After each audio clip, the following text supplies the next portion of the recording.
Welcome to the Morning Vibes session with Career Counseling Online, guys. And today's Saturday, so we are going to talk about topics which are much lighter in terms of the kind of topics that we generally discuss.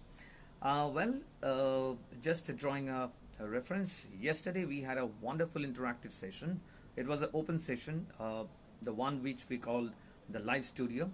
So the live studio, renowned professionals and people with real passion about sports joined us. We had Saurav Gotakurta, Monty Gotakurta from UAE, and we had Biswajit Ghosh joining us along with Paulami from Mumbai, and we had Ankan Datta, the physical instructor from Coach Bihar. Now, Biswajit being an avid actor and currently do movie making and production, and Monty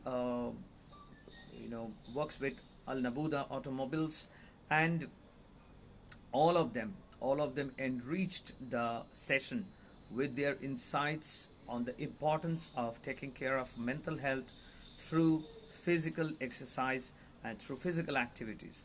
Everybody did contribute, equally in terms of adding the insights about the importance of mental health, about how we can all, cope up with any kind of stress, be it the current stress of the pandemic, or be it the job-related stress, or be it a family level, or it's a personal level stress, whichever it is, mental health allows us to be much more,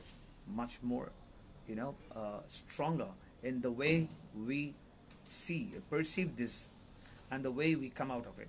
Now, coming back to today's topic, well, before we go to that, I would really like to thank Monty Gotakurta, Paulo Mikundu, Biswajit Ghosh, and Ankan Datta for yesterday joining us. Thank you so much, Sujata. Thank you so much for joining us today. It's good to have you. It's good to have you. Hope you are doing great with your family back in Australia. So things are fine there, safe and sound. So we just hope everything gets back to normal, and the world becomes much healed, right? Yeah, thank you, Sujata. Thank you so much for that.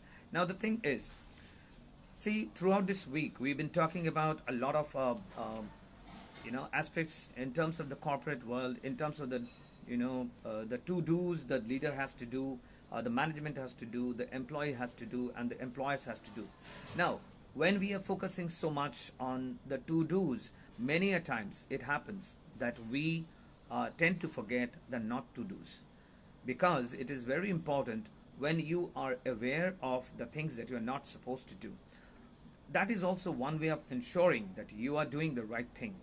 Okay, when you are not doing the wrong, obviously, even if you're not contributing a lot into the positive way, there is no way anybody is harmed or anybody is wronged.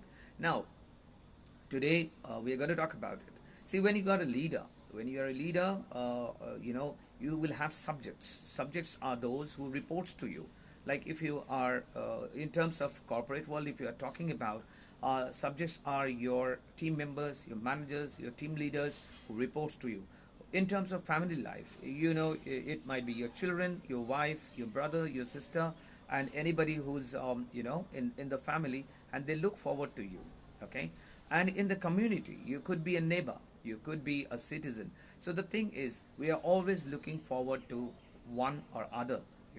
So when a leader is approached by a subject, the leader has to have a very different mindset, right? Now we need to understand, first thing is, like, why do, if you're a manager, if we are talking about, like, you're a director, and why do your managers, why do your members, why do the team members approaches you?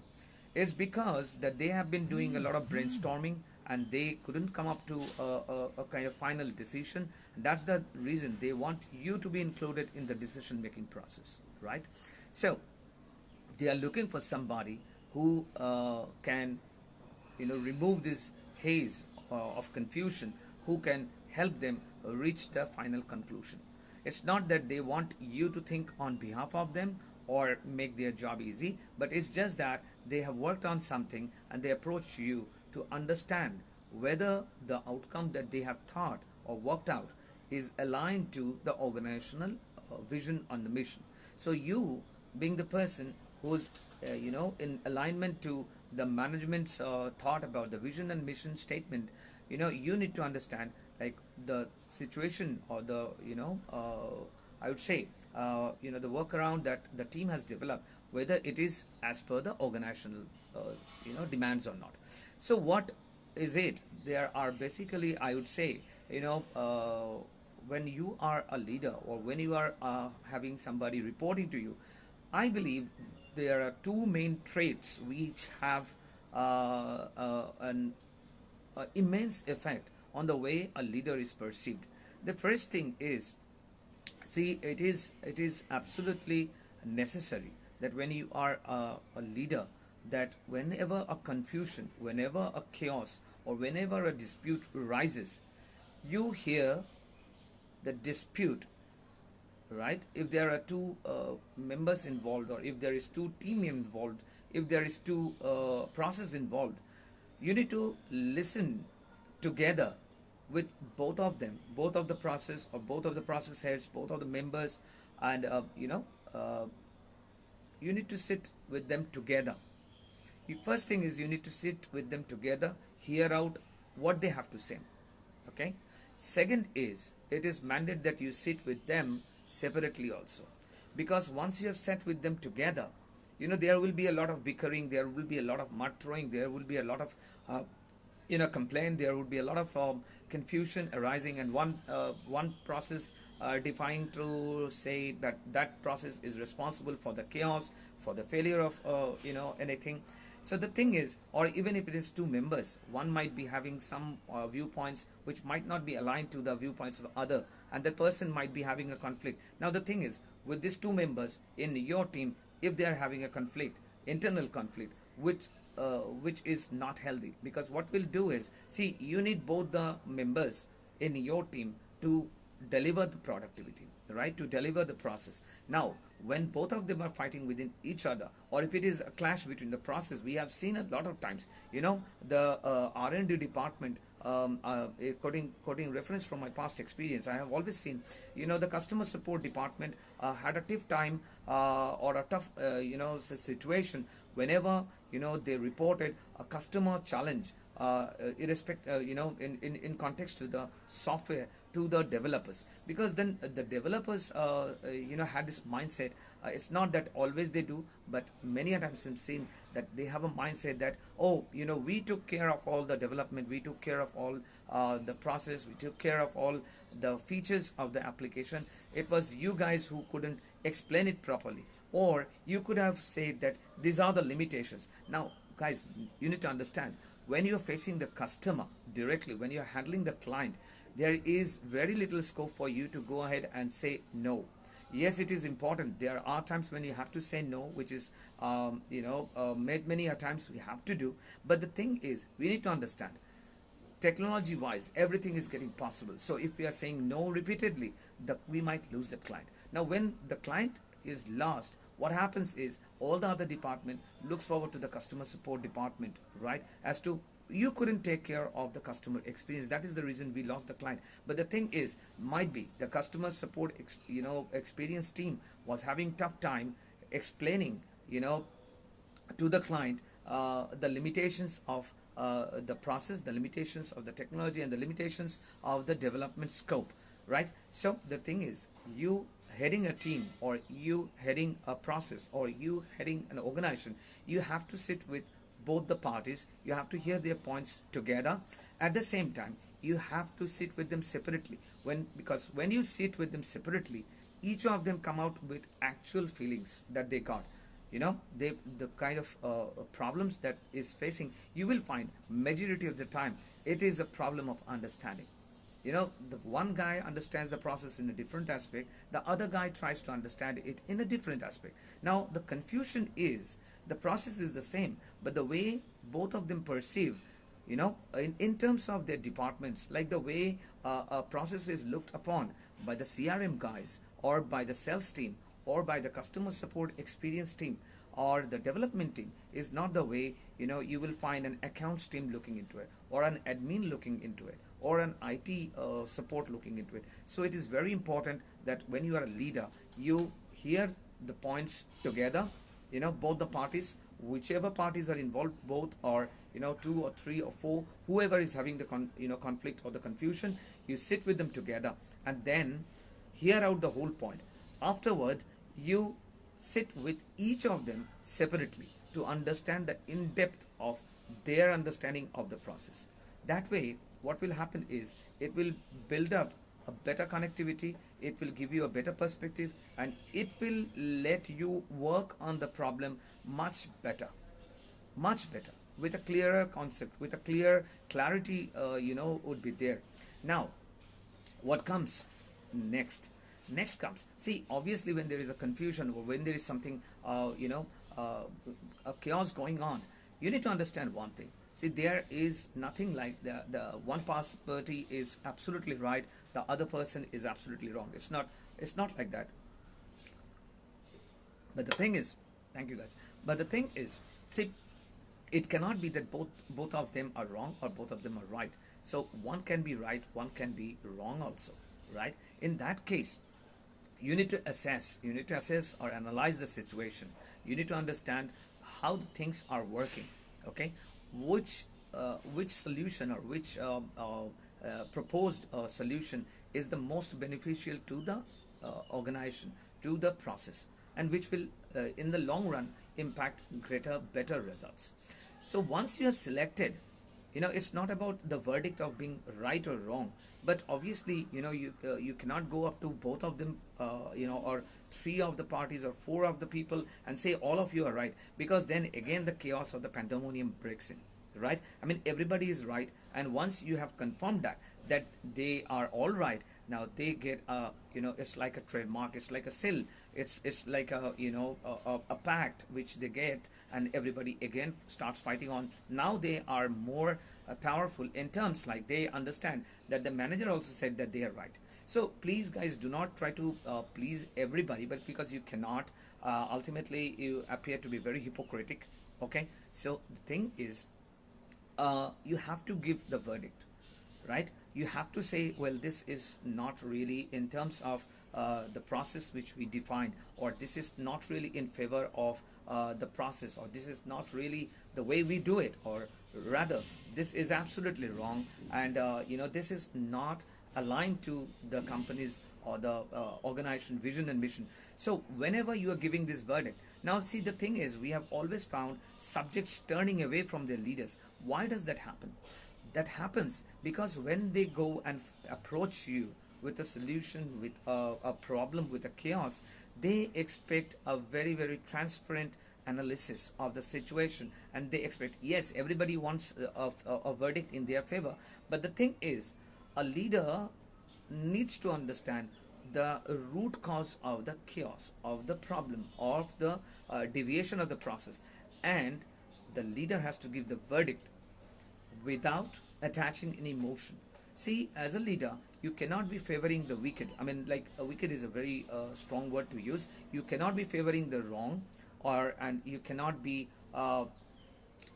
disowning, or you cannot be not accepting the people who are giving the right solutions. So when a leader starts favoring the wicked and ignoring the right, the subjects gets into a revolt mode, and they go into a situation wherein they do not count on you anymore about the final decision. So what will that do? I have seen many a times, that though there is a team leader, many a times the team managers are approached directly.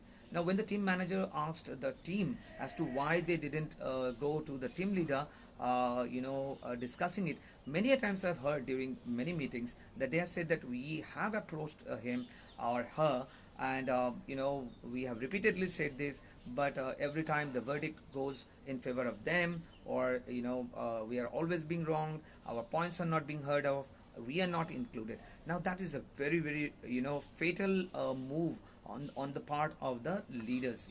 Like, when you are a leader, if you are doing something like that, that's like a dead trap. That's like it's you are literally closing the window to to those who would be suggestive, who could have been much more productive with their suggestion. Right now, as a leader, you need to understand you cannot be showing favoritism to any. Right? Okay. Neither you can show your wrath or anger towards the person who's wrong. Right? So it cannot be like, okay, you're wrong, you get away. Nothing like that. It doesn't work. It doesn't work that way in the corporate world. It doesn't work. Right? And honestly speaking, even if it is working for short term, it's not going to work for the long term. Now, a leader, when they are clear about that's the reason a leader has to sit with all of the parties together and separately with each to understand the root cause. Now, once you have done that, you need to do a in-depth analysis. You literally have to do a root cause analysis of what is going on. And once you are confirmed about you are clear about what is going wrong or what is the deviation all about, you need to give your verdict without attaching any emotion. As Gandhiji has said, as Gandhiji has said that we should be removing the wrong, not the wrongdoers. Okay, so it's like the person who's maybe is wrong in the whole process. It's not that you have a personal vendetta against the person. It's not that you take the personal wrath, you abuse the person, you shout at the person, or you kick the person out. Nothing like that. See, you need to understand that is his way of thinking, that is his perception of the process at the moment.